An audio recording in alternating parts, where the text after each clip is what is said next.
오미크론 코로나가 확산이 되면서 좀 걷잡을 수 없이 확산이 되는 상황 가운데 지난 12월 23일로 기억되는데요. 이제 우리 학생들이 방학을 해서 여기저기서 오게 됐지 않습니까? 그래서 펜실베니아에서도 오고 텍사스에서도 LA에서도 오고, 근데 오랜만에 너무 만나고 싶으니까 하도 출라돼서 그러면 저희 집에서 모이자 했더니요, 아이들이 23명이 모였어요. 23명이 모였는데 이게 화근이 될 줄이야. 방심하는 사이에 다 부스터샷도 맞고 그랬으니까 별 그렇게 문제는 없겠지. 너무 방심한 나머지 23명이 모여서 얼마나 즐겁게 놀던지요, 재밌게. 그런데 원인이 어딘지는 모르지만 그 모임을 가졌던 곳으로 제가 그 모임에서 아무래도 영향이 있지 않을까. 그런 와중에 이제 며칠 지나니까 우리 학생들에게서 양성이 이제 나오고 반응이 나오고, 이래서 저도요 며칠 지나고 아무 이상이 없었는데 이제 우리 학생 한두 명이 양성 반응이 나왔다, 그 소리를 들으니까 갑자기 몸이 이상한 거 같아요. 소리를 들으니까 콧물도 안 나오고 기침도 안 나고 그랬는데, 그래도 저희 집에서 모였기 때문에 검사는 해야 되겠다 이렇게 생각을 하고 검사해야지 내일 가서 검사해야지 그랬는데 그날 저녁부터 콧물이 나오는 거예요. 불안하다는 느낌이, 왠지 예감이. 그래서 검사를 받았는데 여지없이 양성이 나와서 이건 믿을 수가 없다. 그래서 또 바로 오후에 가서 다시 이제 PCR로 검사를 했는데요. 이틀 뒤에 나왔는데 또 그 파지티브가 나온 거예요. 그래서 학생들 몇 명, 또 제가 직접 또 그렇게 양성 반응이 나와서 급작스럽게 성도님들에게, 또 우리 성도님들 가운데도 검사는 안 했지만 좀 감기 증상이 있는 분들도 계신 것 같고, 그래서 연락을 드려서 지난주 우리가 예배를 가정에서 드렸습니다. 검사를 하기 전과 후에 뭐 특별하게 다른 건 없는데요. 며칠 지나니까 지금, 그리고 또 지난 화요일 검사를 다시 해서 이제 네거티브가 나왔는데도 불구하고 목소리의 음성은 이게 한참 간다고 그래요. 콧물 나오는 증세도 한참은 가서 조심하라 그러는데 조심하려고는 합니다. 근데 설교를 해야 되니까 제가 마스크는 벗었는데요. 겪어보니까요, 그냥 사람마다 다 다르겠지만 이 감기, 독감 걸린 것보다 훨씬 약한 것 같아요. 제 경우를 보면 콧물이 나고 기침이 나오기는 하지만, 그럼에도 불구하고 사람마다 면역 체계가 다르기 때문에 혹시라도 가볍게 여기다가 또 그것이 또 중상이 될 수 있는 그런 경우가 있으니까 이럴 때 우리가 참 주의를 하고 조심을 해야 되겠습니다. 그래서 우리가 아쉽지만 한 달 동안 일단 상황을 지켜보면서 1월 달에는 우리 예배 후에 친교하는 것을 못하게 된 점을 양해를 드리고, 또 인사를 할 때 우리 악수하는 인사를 좀 당분간 중단하고 옥내로 이렇게 인사를 나눴으면 좋겠고요.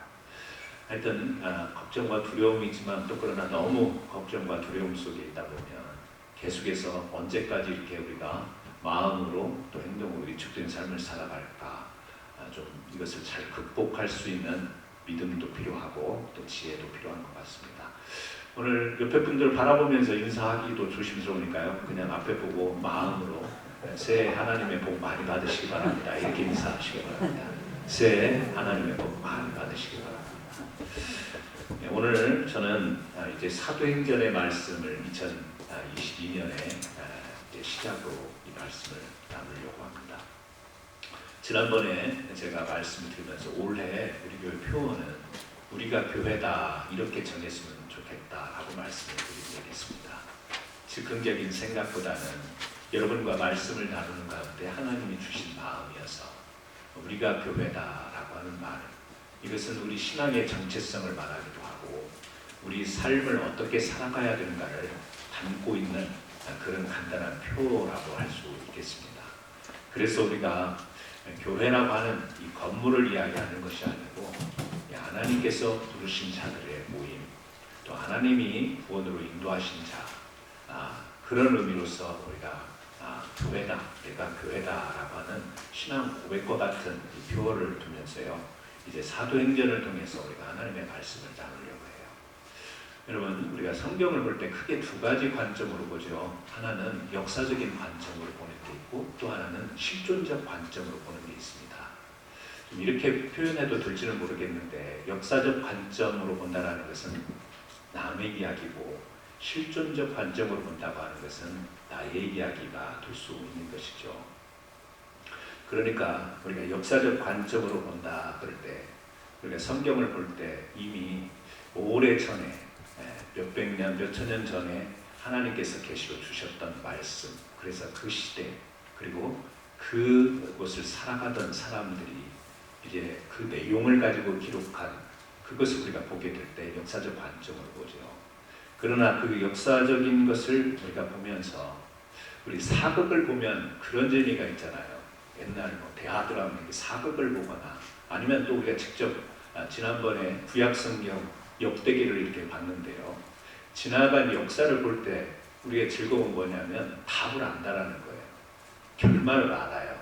역사가 어떻게 흘러가서 어떻게 됐다라는 것을 알기 때문에 그 과정 속에서 어떤 인물이 등장을 하면 저 사람 저렇게 하면 저게 잘못된 건데, 잘못 결정하는 건데, 잘못 사는 건데, 왜? 결말을 알기 때문에. 그래서 그런 재미가 있습니다. 역사를 볼 때는 결말을 알기 때문에 누가 옳았고 누가 잘못됐고 어떻게 어떤 결정과 선택이 잘못된 결정이고 잘된 결정인가를 알고 보는 그런 재미가 있어요. 답을 아는 거죠. 그러니까 우리가 사도행전을 보면서도 이 역사적 관점으로 보면 답이 보이는 거예요. 초대교회가 이렇게 시작이 됐고 복음은 이렇게 증거가 됐고 또 증거했던 많은 사람들의 삶은 이런 것이었다. 정답이 딱 보이는 것이죠. 정답이 보이지만 여러분, 우리가 항상 답을 몰라서 방황하는 게 아니고요. 답을 알고도 방황하는 삶을 산다는데 우리 인생에 문제가 있는 거 아니겠어요? 배웠고 경험했기 때문에 이렇게 살아야 맞는 거야 라고 그렇게 답을 아는데도 실제 살아가다 보면 어떻게 결정해야 될지, 어떻게 살아가야 될지 암담하기도 하고 또 방황하기도 하고 고민도 하는 것이 우리 주어진 인생을 살아가는 실존적 문제 아니겠어요? 그러니까 답을 안다고 우리가 다 잘 사는 것은 아니다. 그러니까 성경을 보고 하나님께서 우리에게 주신 이 정답과 같은 이 말씀을 대하고 우리는 잘 배워서 아는데 실제 우리가 세상에서 살아가다 보면 얼마나 어렵습니까? 얼마나 우리가 또 고민하고 어떤 선택을 할 때, 결정을 할 때, 살아갈 때 우리가 방황을 합니까? 그렇기 때문에 정답을 아는 것과 실제 살아가는 것은 별개의 문제, 다른 거예요. 그래서 사도행전도 보면 이제 초대교회가 시작이 되잖아요. 그리고 교회가 세워지고 복음이 막 전파되어지는, 유대인에게서 이방인에게까지도 복음이 전해지는 이 기록이 다 나와 있어서 교회는 이것이구나 라고 우리가 정답처럼 보여지는데 복음, 전도, 선교는 이런 것이구나 정답처럼 배우게 되는데 문제는 실존으로 돌아오게 되면 마치 정답이 아니라 이것은 시험 문제지와 같은 것으로 보인다라는 거예요. 사도행전이 정답이 아니라 우리 자신에게는 또 하나의 숙제, 문제로 보인다라는 거죠. 왜 그렇죠? 사도행전의 시대와 우리 시대는 다르고요. 사도행전을 살아갔던 그 공간, 예루살렘과 또 지금의 터키 지역과 유럽의 지역, 그때 그곳에서 살던 사람과 지금 이 시대에 우리가 이 현장에서 살고 있는 시대가 다르죠. 사람들이 살아가는 것은 계속 바뀝니다. 달라지는 거예요. 그래서 인문이라고 하는 것이 뭐냐면 사람들이 살아가는 모습을 그리는 겁니다. 계속 달라지는 그림이 되죠.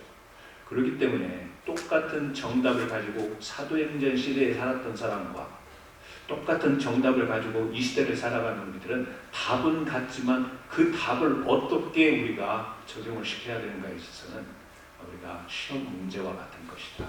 그래서 우리는요, 이 말씀을 역사적인 관점으로만 볼 것이 아니라 실존적 관점으로 볼 때 이 말씀을 충분히 묵상을 해야 된다는 거예요. 생각을 많이 해야 된다는 거죠. 관찰도 하고 묵상도 해야 된다는 거죠. 어느 철학 교수님이 그런 이야기를 하더라고요. 최근에 들은 그 내용 가운데요. 예능과 예술의 차이를 이야기하는데 굉장히 이게 와 닿았어요. 사람들이 예능을 좋아한다는 거죠. 여러분 예능 좀 방송 TV 보시는 분들은 예능 프로그램들이 있는데요. 연예인들이 나오고 스포츠 스타들이 나오고 그래서 막 재밌게 말로 또 행동으로 이렇게 보여주는 그런 예능이 있는데, 예능이 우리에게 가져다 주는 것이 기쁨이라는 거죠. 그런데 예술이라고 하는 것도 우리 사람에게 기쁨을 전해주는 건데, 예능과 예술의 차이는 뭐냐? 예능은 생각하지 않고 그냥 보고 듣는 대로 즐길 수 있는 것이고, 예술이라는 것은 한참을 생각해야 그 생각 속에서 오는 기쁨이 있다라는 거예요. 아, 예능과 예술을 이렇게 탁월하게 구별을 했다. 와 닿는데요. 여러분, 이 사도행전 말씀을, 우리가 성경 말씀을 들여다보기만 하면 안 되고요. 이것을 정답으로 딱 보고 이게 답이네 라고 그쳐서는 안 되고요. 이 말씀을 대하고 우리는 한참 생각을 해야 됩니다. 묵상을 해야 됩니다. 그래야 답을 알고도 방황하는 삶을 살지 않아요. 시대의 차이가 있고 공간의 차이는 있지만 그럼에도 불구하고 오늘을 살아가는 우리가 하나님의 뜻대로 잘 살아갈 수 있는 그런 은혜와 지혜를 얻을 수 있기 때문에 그렇습니다. 자, 오늘 본문 말씀을 우리가 들어가게 되면요, 예수님이 부활을 하십니다. 부활을 하시고 승천을 하시죠. 그 승천하시는 것으로부터 사도행전이 시작이 돼요.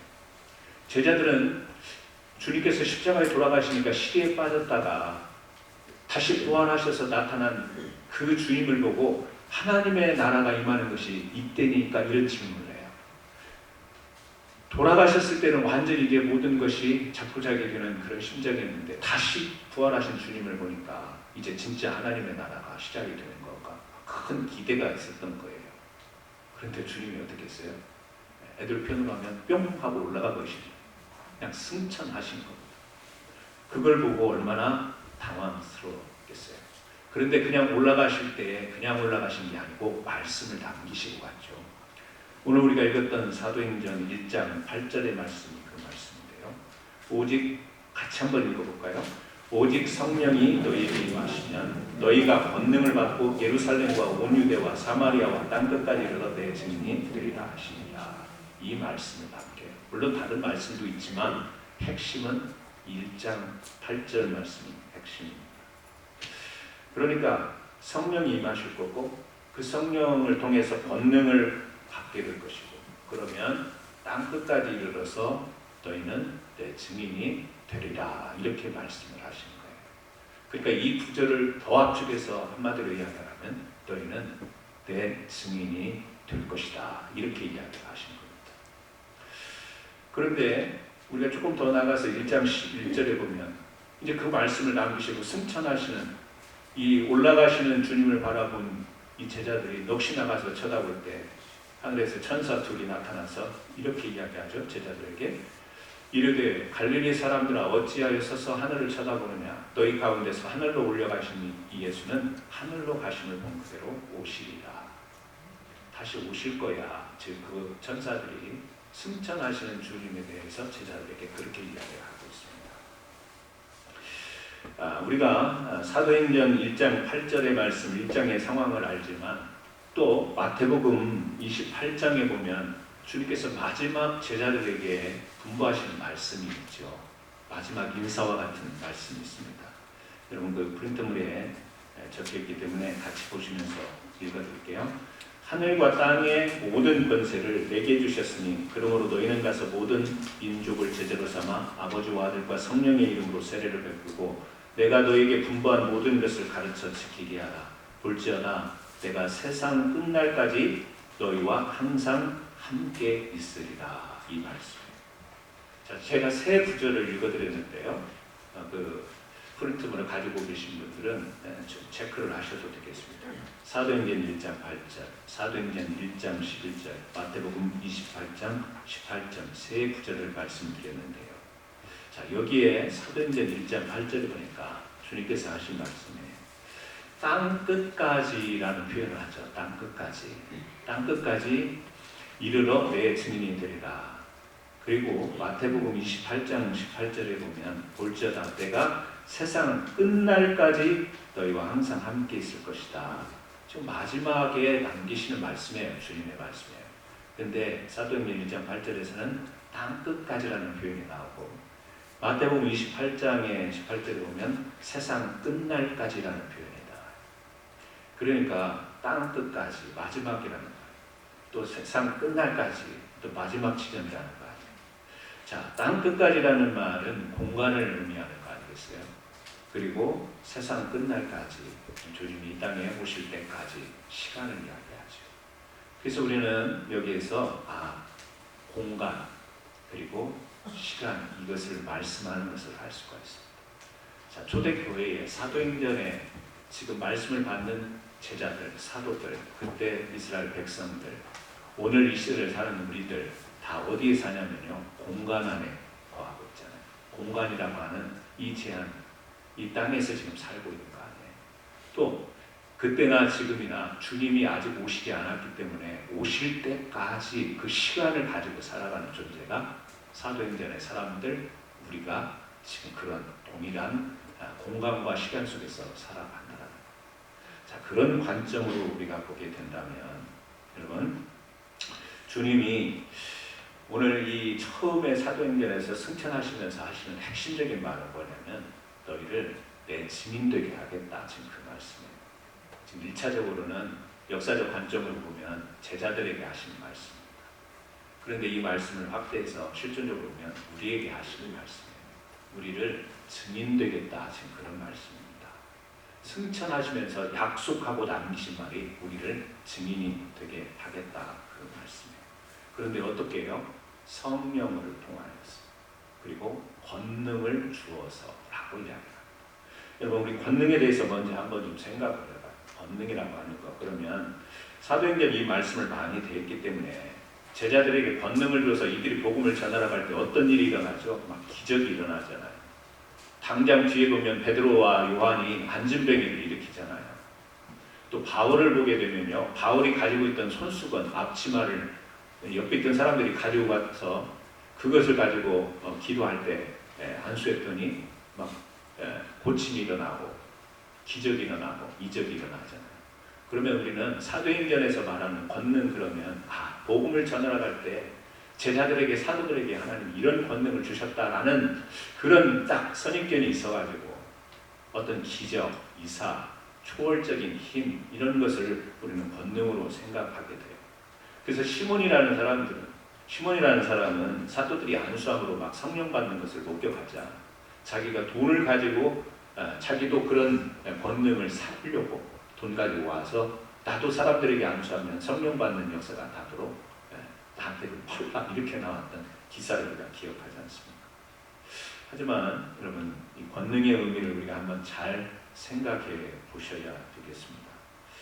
지금 하나님께서 성령을 통하여 권능을 받고 그래서 이제 땅끝까지 이르러 내 증인이 되리라 그랬는데, 가만히 그냥 큰 그림으로 한번 보면 우리 기독교 역사에 성경의 사도행전에 기록되어 있는 것 같은 그 큰 권능을 받은 사람들이 기적을 일으키고 놀라운 이사, 초월적인 힘을 가지고 또 설교하고 복음을 전한 사람들이 우리 기독교 인구 가운데 몇 퍼센트나 될까? 얼마나 될까? 우리는 그런 사람들이 이제 유명한 기독교인이 되는 거죠. 또 우리가 신령한 분들이라고 그렇게 이야기하기도 하죠. 또 좀 일반적으로는 은사가 있는 분들이라 이렇게 이야기도 합니다. 하지만 제가 좀 큰 그림으로 봤을 때는 그런 권능을 가진, 우리가 지금 사도행전에서 보는 사도들이 행했던 기적을 베풀고 이런 권능을 행했던 사람들은 정말 얼마 되지 않을 것 같다는 생각이 들어요. 그리고 대부분 그렇게 알려지지 않고 그런 큰 권능, 능력이 없어도 믿음을 지키며 헌신했던 사람들에 의해서 지금까지 교회가 이어져 왔고, 그 오던 과정 속에서 수많은 핍박과 어려움이 있었지만 때로는 죽어가면서 묵묵히 그 신앙을 지켜가면서 하나님을 믿었던 사람들에 의해서 기독교 역사는 지금까지 왔다라는 면에서 특별한 능력이 없는데도 기독교가 여기까지 왔다는 그 자체가 하나님의 권능 아니겠는가, 이런 생각도 해보는 것입니다. 성경에도 보면 이방인이었던 고넬료, 또 그리고 자주장사하고 나오는 루디아, 또 복음 빌립에게 들었던 이디오피아 내시, 또 감옥에 간수로 있던 사람들이 거기에서 복음을 듣고 변화돼서 그들이요 또 복음을 증거하는 이런 기사들이 계속해서 우리의 틈틈이 소개가 되고 있습니다. 신분적으로 보면, 또 아니면 어떤 능력적으로 봤을 때 우리가 권능과 이렇게 매치되지 않는 그런 사람들에 의해서 복음이 계속해서 확산됐다는 것을 역사적으로도 우리는 얼마든지 볼 수가 있는 것이죠. 여러분, 저는 이 권능을 1차적으로 보면 그런 놀라운 이적도 있고 기적도 있어요. 하지만 오늘 이것을 좀 우리가 한번 생각해 보려고 하는데, 이 권능은 누가 줍니까? 권세자가 주는 거예요. 그 권세. 그래서 마태복음에 하늘과 땅의 모든 권세를 내게 주셨다, 하나님이 예수님에게 주셨다, 지금 그런 이야기 아니에요. 하늘의 권세는요, 창조 아니겠어요? 한마디로 이야기하면 창조주 하나님, 그래서 이 세상의 모든 것을 다스리는 하나님, 창조의 하나님. 땅의 권세는요, 예수님이 이 땅에 오셨어요. 이 땅에 오셔서 하신 일이 뭐예요? 죽음을 물리치신 거죠. 죽음을 이기신 부활의 능력. 그래서 예수님 이전 시대는 죽음으로 끝나는 거예요. 또 그렇게 살면 죽어, 또 그렇게 약하면 죽어, 또 물러나면 죽어. 모든 사는 게요, 또 그렇게 살면 죽는다. 그 죽는다는 말은 망한다라는 말도 되겠고 끝이라는 말도 되겠지만, 말끝마다 사는 게 연관되어 있는 말이 또 그렇게 살면 죽어. 이게 예수님 없던 시대에 우리 사람들의 관심이고, 그것이 마음속에 늘 자리 잡고 있던 것이고, 예수님이 이 땅에 오시면서 그 죽음을 이기셨잖아요. 그리고 생명을 가져다 주셨잖아요. 그게 뭐죠? 하나님 나라, 하나님 나라의 가치. 그래서 하나님이 내게 하늘의 권세와 땅의 권세를 주셨다라고 하는 것은 창조주 하나님의 신분을 이야기하고, 이 땅에 죽음을 이기신 바로 부활의 능력을 가지신, 그래서 그분이 그 권세라는 건 신분이잖아요. 그 권세자가 우리에게 권능을 주시는데, 그 권능이 뭐겠냐라는 거예요. 기적, 이적, 이게 아니라 바로 그 창조주 하나님을 인정하고 그 하나님을 믿으며 부활의 소망을 가지고 우리가 하나님과 연결된, 연합된, 묶여진, 바인딩된 그런 삶을 살아가는 것, 이것이 진짜 권능이라는 사실을 우리가 좀 생각해 볼 필요가 있는 것이죠. 바울이 고린도전서 2장 5절에 그런 이야기를 해요. 여러분 성경을 가지고 계시죠? 네. 고린도 교회, 이때는 고린도 교회가 세워질 때가 아니에요. 그런데 고린도 교회를 향해서 지금, 형제들아, 내가 너희에게 나아가 하나님의 증거를 전할 때 말과 지혜의 아름다운 것으로 아니하였냐.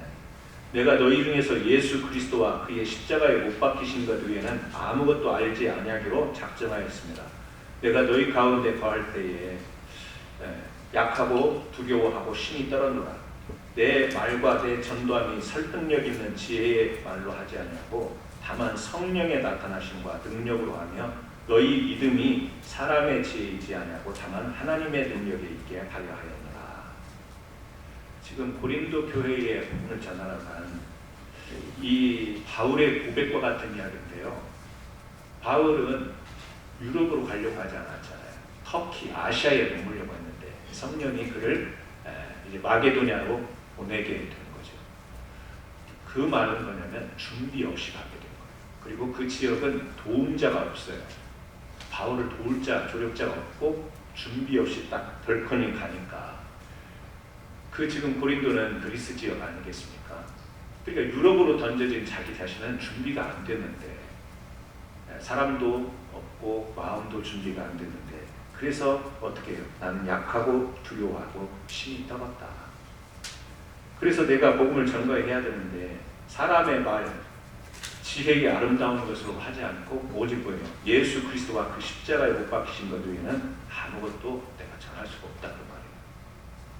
그러면서 그렇게 전하는데 나는 약하고 준비 능력이 없고 나는 두렵고 떨리고 그렇지만 내 능력, 내 힘, 내 실력 가지고 전하는 게 아니라 예수 그리스도 그리고 십자가 못 박히신 예수, 결국에 부활로 연결이 되겠죠. 그래서 너희 믿음이 어떻게 해요? 하나님의 능력에 있게 하려 합니다. 이 말을 잘 한번 여러분 정리를 해보시면 바울이 복음을 전하는 목적이 뭐냐면 너희 믿음이 하나님의 능력에 있게 하려고 한다. 그 하나님의 능력이 뭐예요? 우리를 구원하는 능력인데 바로 십자가와 부활을 통해서, 그죠? 그래서 내가 막 실력 있고 막 발발로 막 지혜로 뭐 할 수 있는 모든 내 가진 능력으로 그렇게 하는 게 아니라 바로 우리를 하나님의 능력으로 인도하시는 바로 부활의 은혜, 십자가의 은혜, 그거 가지고 전한다. 여러분 이것을 통해서 우리가 볼 수 있는 게 뭐냐면 권능이라고 하는 것을 우리는 이런 능력이 있으면 사람들이 베드로처럼 막 설교할 때 3,000명이 돌아올 거야, 세례 받을 거야, 권능으로 생각하죠. 그런 것이 없다 그래요. 막 손수건을 얹었는데 병이 낫고 막 이래, 안순뱅이가 일어서고 막 예언도 하고 놀라운 역사들이 일어나는 것이 바로 권능이고 그것이 폭발적으로 일어나서 전도가 되고 선교가 되는 게 아니라 오늘도 하나님은 우리를 지으신 분이요 이 세상 만물의 주인이시오. 그분이 이 땅에 오셔서 우리 죄를 담당하시고 십자가에 매달려 죽으셨다가 부활하셔서 우리에게 산 생명을 주신 그 부활의 주님의 능력을 소망 삼고 살아가는 이 자체, 이 믿음의 고백, 이 믿음의 받아들임, 이 믿음으로 사는 것이 권능인 줄 믿으시기 바랍니다. 여러분, 제가 권능 있는 목사예요, 아니에요? 근데 속으로 비우시겠죠? 목사님이 안수해서 누구 병자를 고쳐본 적이 있어. 목사님이 내 앞날을 예언해서 내 답답함을 풀어준 적이 있어. 여러분을 볼 때는 옆 동네에 있는 어떤 곳에 막 기적이 일어나고 병도 고쳤다고 하고 죽을 병이 걸렸는데 살아났다고 하면 권능이 나타났다고 하고 권능 있는 목회자라고 하고 할 수 있을 거예요. 하지만 변명 같지만 저는요 하나님의 참 권능 안에 있는 목사라고 저는 스스로 그렇게 생각합니다. 왜요? 저는 나를 지으신 하나님을 내가 확실히 믿기 때문에 나를 구원해 주심을 나는 확실히 믿기 때문이며 나는 죽어도 산다라고 하는 이 부활신앙을 내 마음속에서 흔들림 없이 지킬 수 있기에 하나님은 성령을 통해서 그런 마음의 확신을 주셨고 지금도 그런 믿음으로 살기에 하나님이 성령을 통해서 내게 권능을 주신 줄 믿습니다. 우리가 다 같은 거 아니에요? 여기 계신 분들이 다 마찬가지고 초대교회에 살았던 분들이 그렇고 오늘날 기독교 역사를 이어왔던 많은 사람들이요 성령에 의해서 이 부활의 신앙을 가졌다면 참된 우리가 권능을 가진 건데 우리는 무슨 권능을 사모하며 교회에서 무슨 권능이 일어나기를 기대하는지 모르겠습니다.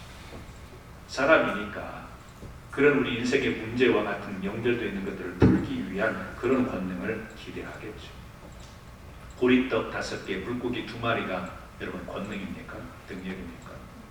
물고기가 먹는 것이지 보리떡이 우리 먹는 음식이 되는 것이지 그 자체가 무슨 능력이 되겠어요? 그러면 그것을 드린 그 소년에게 능력이 있습니까? 아니지 않습니까? 그것을 헌신으로 바치고 내어놓고 그것을 들어서 축사하실 때 하나님이 그것을 권능으로 이제 그곳에 베세다에 있던 많은 사람들을 먹이신 그것, 권능의 주체는 하나님 아니시겠습니까? 그래서 하나님의 권능이 임하는 우리는 그 권능을 담는 그릇이 되는 것이죠. 그릇이 되는 것이죠. 그래서 지금 그 그릇은 바로 창조의 신앙과 이 부활의 신앙을 붙들고 그 하나님과 연합된 믿음, 연결된 믿음을 사는 그 사람에게 하나님은 증인되게 하신다 이렇게 말씀해요. 우리 성도들과 교회가 착각하는 것은 우리가 증인되려고 한다는 거예요. 오늘 성경에도 이야기하지만 You will be my witness. 너희는 증인이 되리라 이렇게 말씀했어요. 우리로 보면 수동태입니다. 근데 교회는요 증인이 되려고 하고 우리는요 증인이 되려고 해요. 여러분 전도하러 나가고 땅 끝까지라는 말을 무슨 아프리카로 생각하고 해외로 생각하면 그래서 우리가 그 복음을 들고 나가면 증인이 된다고 생각하는 그거는요 말씀을 한번 잘 들여다보시기 바랍니다.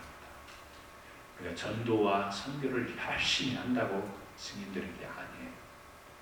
우리가 조금 거기에 이렇게 갇혀 있는 우리가 좀 잘못 말씀을 보게 되면 거기에 갇혀버리게 됩니다. 그래서 막 교회가요 전도와 선교의 가치는 어떻게 보면 우리 교회에 있어서 제1 가치라고 할 수 있죠. 복음인데 그러나 이 복음이라고 하는 것이 이미 십자가에서 돌아가신 예수 그리스도를 통해서 예정이 된 거예요. 우리가 복음을 전한다고 그 사람이 구원받는 거 아니잖아요.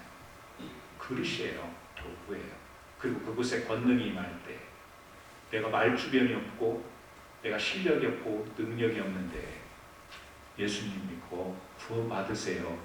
설명도 하지 않고 간단하게 던졌는데 그 말을 듣는 불신자가 마음에 불이 일어나고 뜨거워지고 회개하는 역사가 일어나는 것은 말주변이 없는 그 사람에게 뭔가 신기한 능력이 있어서가 아니라 도구 하나님 앞에 쓰임받을 때 하나님의 권능이 그와 같은 우리들의 드림을 통해서 일어나는 것 아니겠습니까? 그래서 여기 분명히 알아야 될 것은 증인이 되리라 그랬습니다. 증인이 되리라. 하나님이 증인되게 하시는 거예요. 요셉의 이야기로 구약의 요셉의 이야기로 잠깐 돌아가 보면요. 시편 105편 17절부터 뒤를 보게 되면요. 요셉의 이야기만 나온 건 아니에요. 그런데 그 105편 17절에서 22절에 보면 요셉의 생애를 그리는 구절이 나오는데 시편에 다 수동태로 되어 있습니다. 그러니까 그가 형제들에 의해서 팔려가는 것도 그리고 보디발의 집에 가서 사환이 되는 것도 그리고 감옥에 가는 것도 나중에 거기서 꿈을 잘 해몽하여 총리가 되는 것도 다 어떻게 돼요? 하나님이 그렇게 하게 하셨다라는 거예요. 그래서 나중에 형제를 살리고 민족을 살리는 그런 위대한 인물로 요셉이 그려지잖아요.